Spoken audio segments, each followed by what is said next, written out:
In this video, I'll discuss conditional operators. Relational operators are often used in conjunction with conditional operators. You might need to make a single decision based on more than one condition, and you can use conditional operators to evaluate complex conditions as a whole.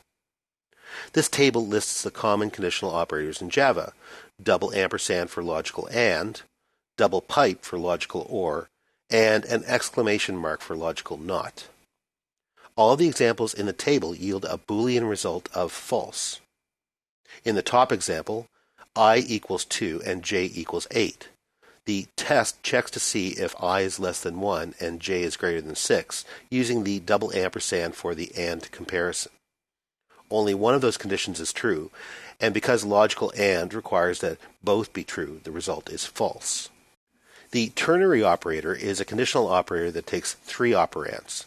It has a more compact syntax than an if-else statement.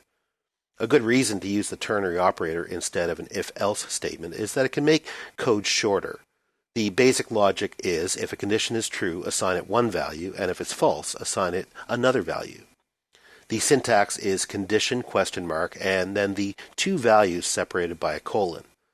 The last line in the example column shows an example where we're assigning z the values of the condition is y less than x. If less, meaning true, then assign the value of x to z. If not less, meaning false, then assign the value of y to z. Because y is greater than x, the result of this example would be that z will equal 5 after the condition is evaluated. There's an equivalent if statement for this. Note how the ternary statement on the left compares it to the if statement. The operation on the left is much less complex to write and much easier to read. These examples show a calculation that will print the appropriate singular or plural form of goal based on the number of goals scored.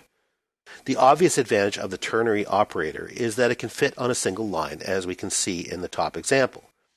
In addition, it can be used inside an expression, as seen in the second example. But it's only useful if you have two results.